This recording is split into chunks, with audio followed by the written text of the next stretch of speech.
Do you often get ridiculed for the lack of soul? Do you sit out in the sun for a mere 5 minutes and get filleted like a Bostonian lobster? Are you literally hot-headed? Can you connect the dots in your skin to make a portrait of Mona Lisa?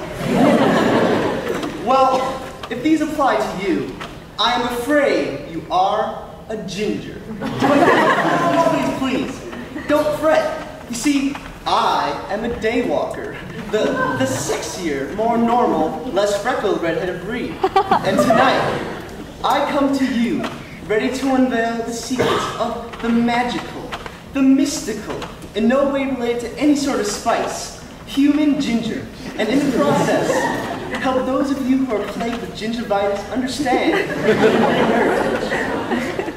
Being a small race, the ginger is dispersed amongst the planet in small but powerful numbers, ranging from the peaks of the Himalayas, to the deserts of the Sahara, to the polar regions of the Arctic. They're weird creatures, so naturally they've adapted to such extreme environments. But primarily, they live in the United Kingdom. Contrary to popular belief, the ginger does not most commonly reside in Northern Ireland. So, no, they don't munch on famine potatoes and go pubbing as much as you might believe. Perhaps you might be thinking that the ginger most commonly resides in England, where they tune into their footy matches and munch on their fish and chips. In reality, the ginger most commonly resides in Scotland. Yup, that's right, lads and lassies, rocking the kilts and the bagpipes like no other. So, you might just run into a ton of groundskeeper willies with their red scruffy beards and their ridiculously feral nature. Except, these guys won't be faking their accents. That's right, Willie, you're a pseudo-Scot. The ginger is often ridiculed for the lack of soul. Nowadays, you have tons of gingers getting cut from their local jazz bands because their jazz directors claim that their musicians lack that soulful quality.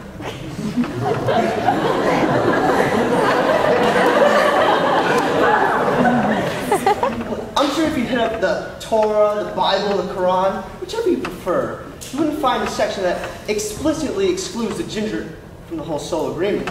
And I'm sure if you hit up God, JC, or Lot, they'd be like, I don't remember explicitly excluding the gingers from the whole.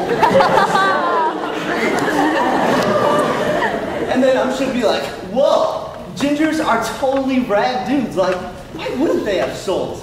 And they'd be like, let's totally sign them up for a soul membership card. And then, bam, you'd be roasted by divine decree.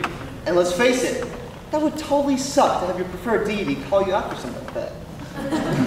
And even if they don't have souls, it's not so bad, right?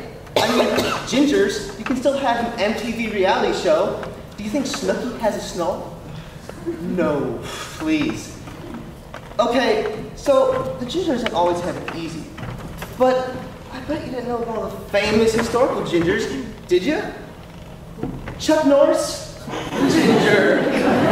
Chuck Norris can win American Idol using only sign language. Hey, oxygen needs Chuck Norris to survive. In my book, gingers 1, rest of humanity 0. More famous gingers. Ron Weasley.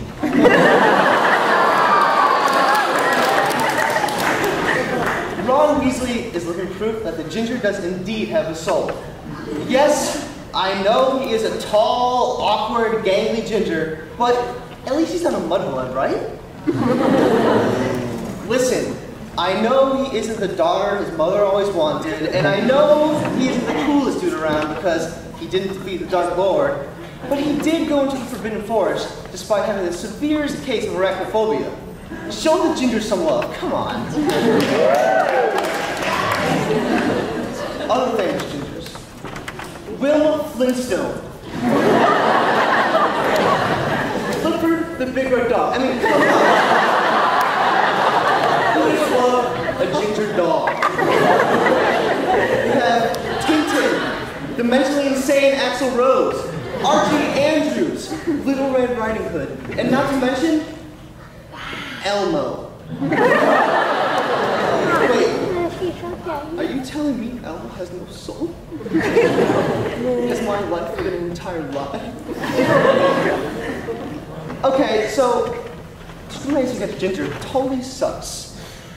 Would you appreciate it if you were criticized about every aspect of your existence, from your fiery hair to your spicy freckles to your incredibly awkward daily actions?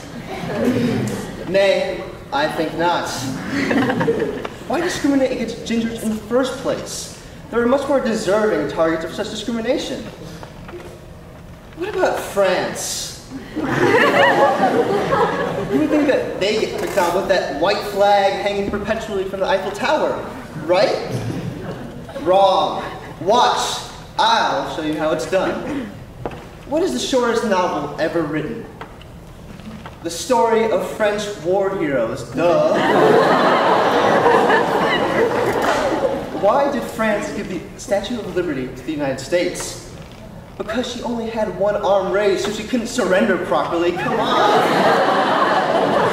See, it's so easy. In fact, it comes naturally. And besides, gender discrimination is getting old. There are so much unexplored territories of French discrimination, folks. So come, my fellow Americans, and usher in a new era of discrimination against the French. Just leave the gingers alone.